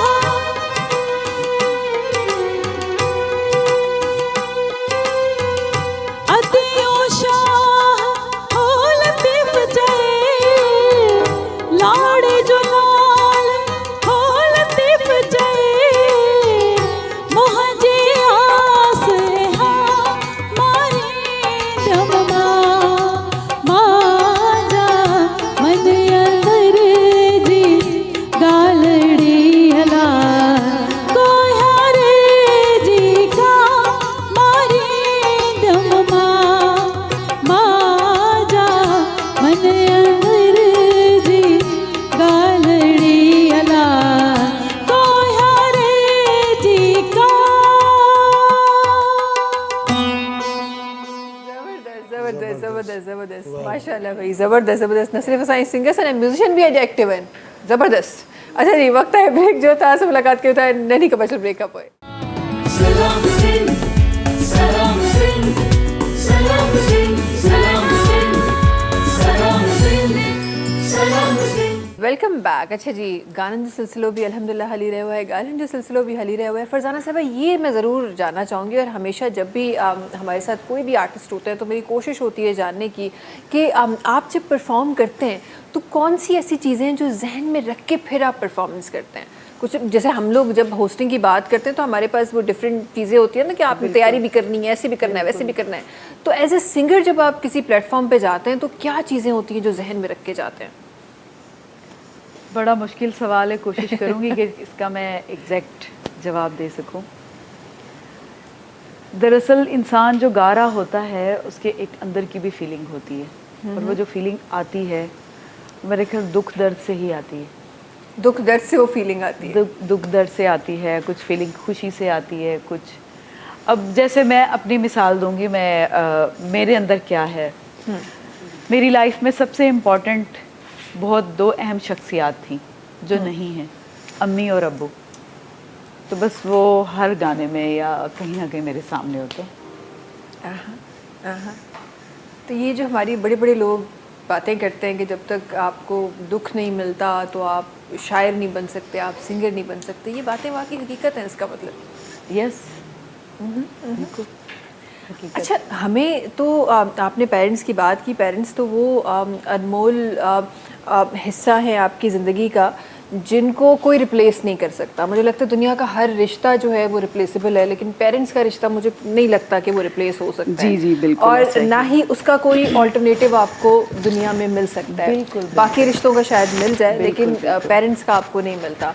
ये मुझे बताएं कि जब आप पेरेंट्स से एक कनेक्शन की बात करते हैं, आप दुनिया में हैं, बहुत अच्छी बात है, नहीं है तब भी वो कनेक्शन आपके साथ रहता है कहीं ना कहीं। और जब भी आप ये मैं अपने पर्सनल एक्सपीरियंस से बता रही हूँ कि जब भी आप कहीं डगमगाने लगते हैं तो मुझे लगता है कि वो कोई एक अनसीन फोर्स है जो आपको दोबारा उठाती है। Exactly. और जो आपको सही राह दिखाती है। तो क्या ये वही कनेक्शन है जो हर बार गाते हुए आपके सामने आ रहा होता है? बिल्कुल बिल्कुल। मैं जब घर से निकलती हूँ तो अम्मी अब्बू को देख के निकलती हूँ, दुआ करके निकलती हूँ। अल्लाह ताला उनको जन्नतुल फिरदौस में आला मकाम अता फरमाए। और ये जो मोहब्बत हमारी वालिदैन से है, खुदा ताला इस मोहब्बत को जिथे जिथे माण्हू जेके जेके आहिनि, जिन जा पेरेंट्स हिते मौजूदु आहिनि, उहे ब्लेस्ड माण्हू आहिनि। जिन जा न आहिनि, ब्लेसिंग्स उन्हनि जे मथां बि अची रहियूं आहिनि, उहे कॾहिं ख़तमु कोन थींदियूं। उहे जेसिताईं तव्हांजी ज़िंदगी आहे तेसिताईं उहे ब्लेसिंग हली रहियूं आहिनि। अच्छा, असां जॾहिं पेरेंट्स जी ॻाल्हि कंदा आहियूं, असां नंढपण खां इहो पढ़ंदे अचूं पिया रफ़ीक साहिबु, असांखे वॾा हमेशह इहे सेखारींदा अचनि पिया त वालिदैन जो जेको दर्जो आहे उहो पहिरियों त वालिदैन खे मिलियल ई आहे, ॿियो उस्ताद खे मिलियल आहे।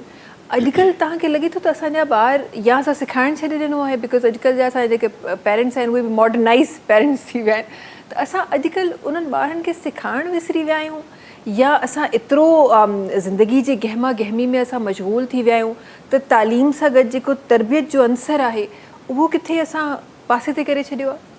बिल्कुलु सही चओ तव्हां। असां त माना उस्ताद खे वालिदैन जो दर्जो ॾियणु था चाहियूं। बिल्कुलु मुआशिरो ॾाढो मतिलबु डाइवर्सिफाइड थी वियो आहे न।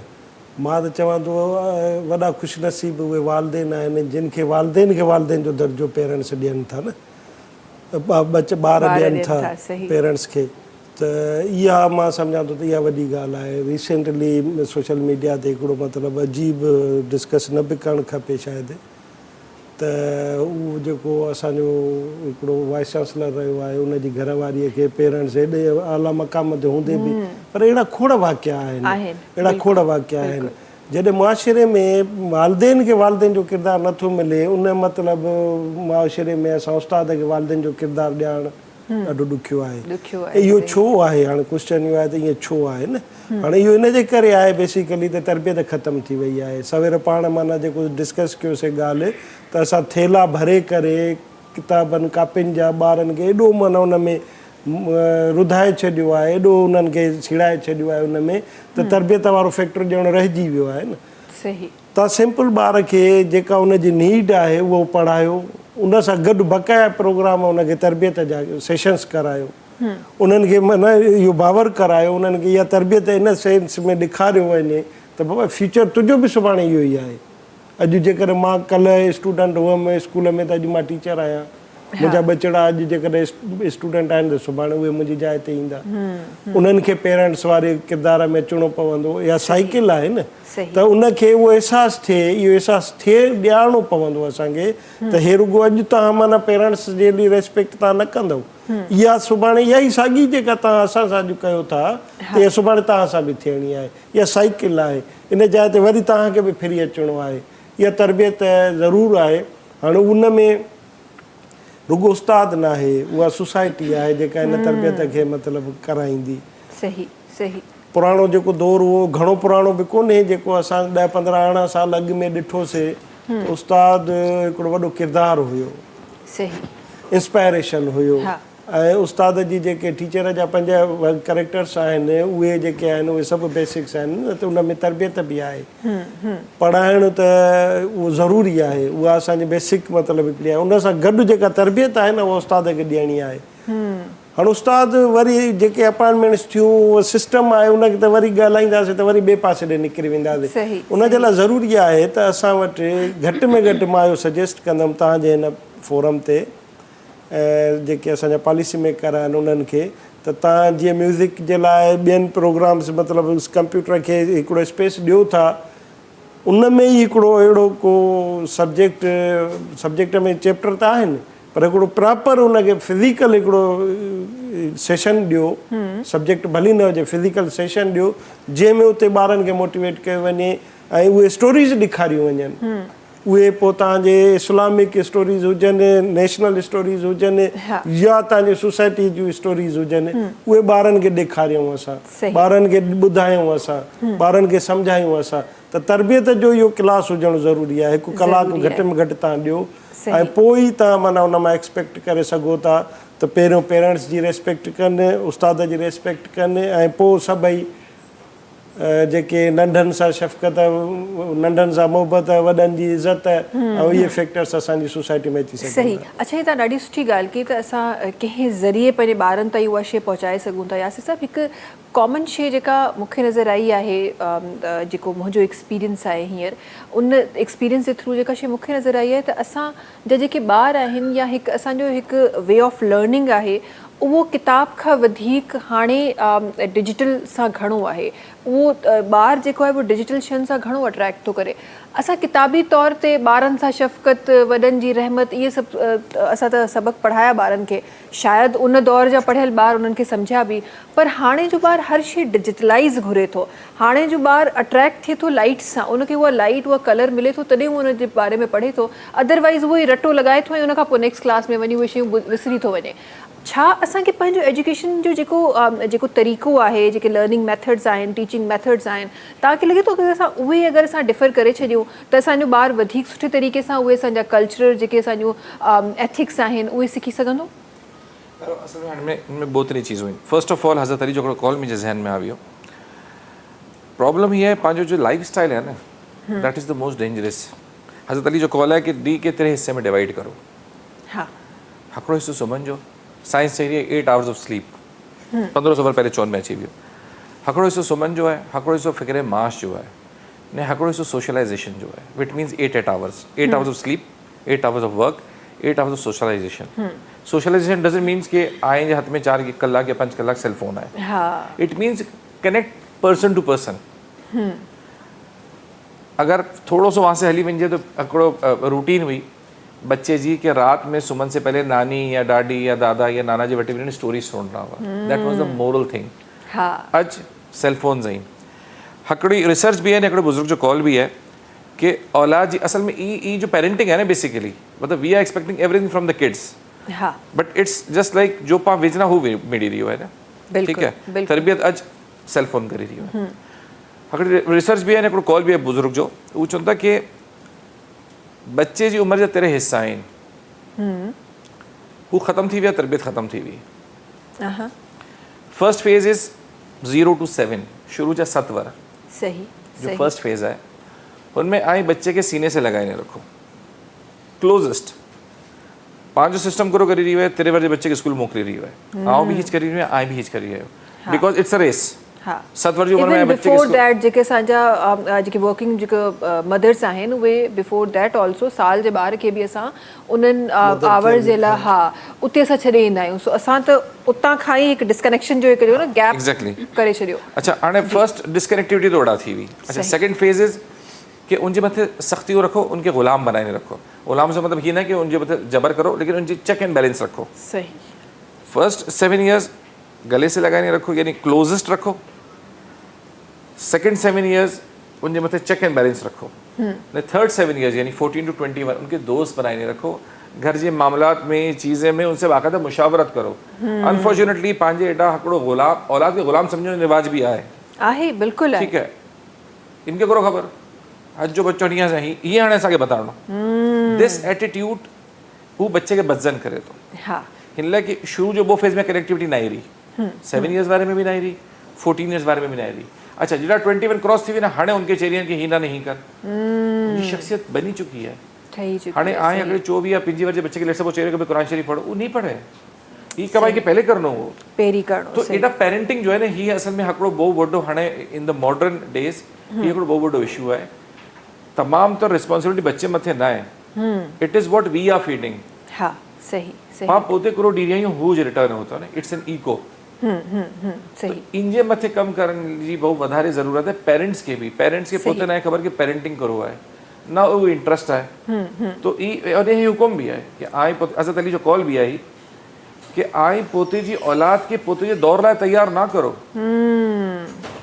ही जो पाक कंपैरिजन करो ना, असांजे दौर में हेड़ो थींदो हो, हाँ, हाँ, आई पोते जे दौर लाइ तैयार ना करो, ई आइंजे दौर लाइ ना आहे, ई अॻियां जे दौर जो बच्चो आहे। अॻियां जे दौर जो आहे, बिल्कुलु बिल्कुलु सही। तो ई चीज़ें के रियलाइज एज अ पेरेंट भी करण जी ज़रूरत आहे। अदरवाइज ही जो डिजिटल जो सेल फोन्स आहिनि, अच्छा बच्ची थी ही भी रही है, पेरेंट बच्चे से कनेक्ट नहीं कर रही है, बच्चों तंग करिए सेल फोन ॾिनी हुई आहे, हर बच्चे बड़े सेल फोन है, तो तरबियत उड़ा से थी रही है, फैमिली कनेक्टिविटी नहीं थी रही। सही। तरबियत ना थी। सही। ऐं जेको सेल फोन असां ॾेई रहिया आहियूं, ज़ाहिर आहे उन में जेके शयूं आहिनि उहे असांजे कल्चर जूं न आहिनि, उहे वेस्टर्न शयूं आहिनि जेके असां ॿारनि खे सेखारियूं। So they are so many things. अच्छा, जिते पेरेंटिंग जी ॻाल्हि थी आहे, जल्दी सां प्रोग्राम खे वाइंड अप करण जो टाइम अची वियो आहे, त जिते पेरेंटिंग जी ॻाल्हि थी आहे, काफ़िनि जॻहियुनि ते इहा बि डिस्कशन हले पई त असांखे पेरेंटिंग जा बि सेशन्स रखणु खपनि। पेरेंट्स खे पेरेंटिंग सिखणी पवंदी हाणे, जेको शायदि असांजे कल्चर में पहिरीं ॾाढो मायूब हो, पर मूंखे लॻे थो जंहिं तरीक़े सां असां जंहिं ट्रैक ते असां वञी रहिया आहियूं, सुभाणे पेरेंट्स जा बि स्कूल्स हूंदा जेके पेरेंटिंग सेखारे रहिया हूंदा ॿार खे। तव्हांखे छा थो लॻे, इहो फ़ैसिलो सही आहे? न, ज़रूरत आहे, फ़ैसिलो त पोइ था थिए, पर इहा ज़रूरत थी वई आहे, उन सां सुधार ईंदो। सही सही। तव्हां वेल हिकिड़ी बिल्कुलु नंढी सी ॻाल्हि करनो। जी जी।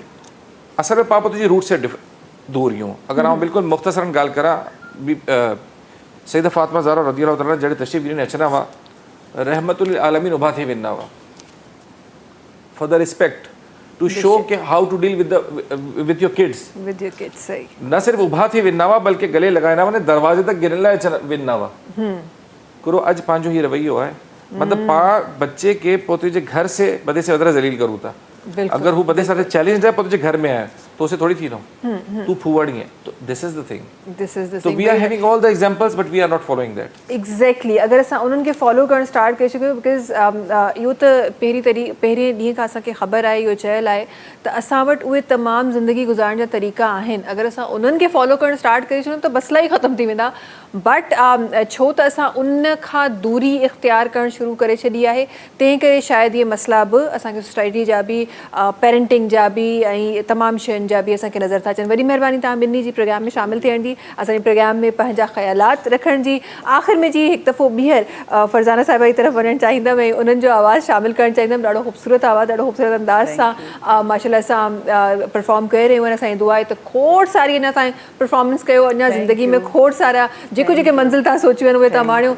इंशाअल्लाह ही हिकु नई तरीक़े सां हिकु नई ख़ूबसूरत शुरूआत जेका अल्हम्दुलिल्लाह तव्हांजी मुंहिंजी मुलाक़ात जी थी चुकी आहे। इंशाअल्लाह हर रोज़ नई तरीक़े सां असां मिलंदासीं, हिन ई ख़ूबसूरत सेट ते मिलंदासीं, ईअं ई तव्हांजे लाइ प्यारो प्यारो प्रोग्राम खणी ईंदासीं। आख़िर में फरज़ाना साहिबा जो आवाज़ु शामिलु करे रहिया आहियूं। तव्हां सां मुलाक़ात कंदासीं सुभाणे। तेसि ताईं सभिनी खे ॾींदा इजाज़त। अल्लाह हाफ़िज़।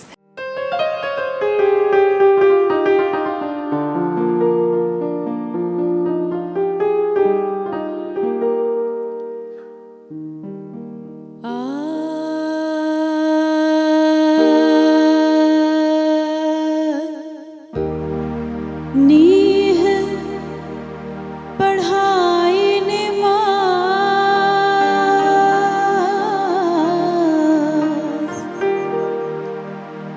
इश्क थी आयो इमाम असांजो।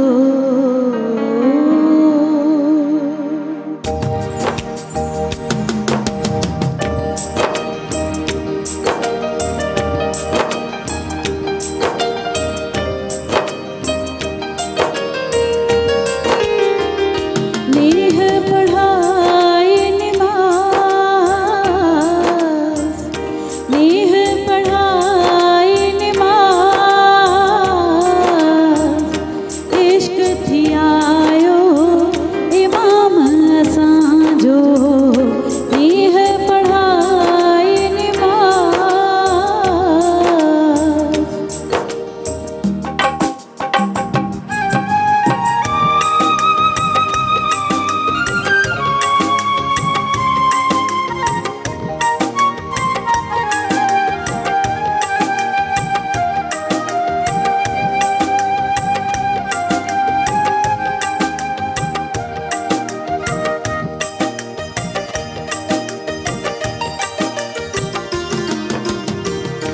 इश्क असांजो आहे दाइम, ॾींह क़यामत ताईं क़ाइम।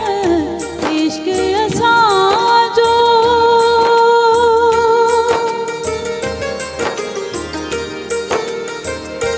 इश्क असांजो आहे दाइम, ॾींह क़यामत ताईं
खैर मोहम्मद बयान जवामा आला इश्क जो शान जवामा खैर मोहम्मद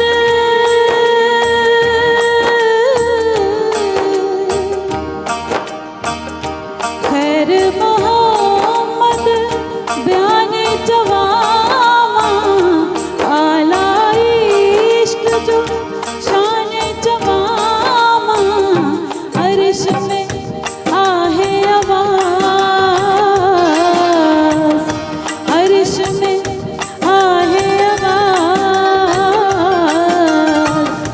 जल्दी पहुँचायो पैगाम असांजो नीह पढ़ाई निमाज़ नीह पढ़ाई निमाज़ इश्क थी आयो इमाम असांजो नीह पढ़ाई निमाज़ सब्सक्राइब कयो असांजो official YouTube channel Sindh TV HD ऐं वधीक अपडेट लाइ बेल आइकन खे क्लिक करियो।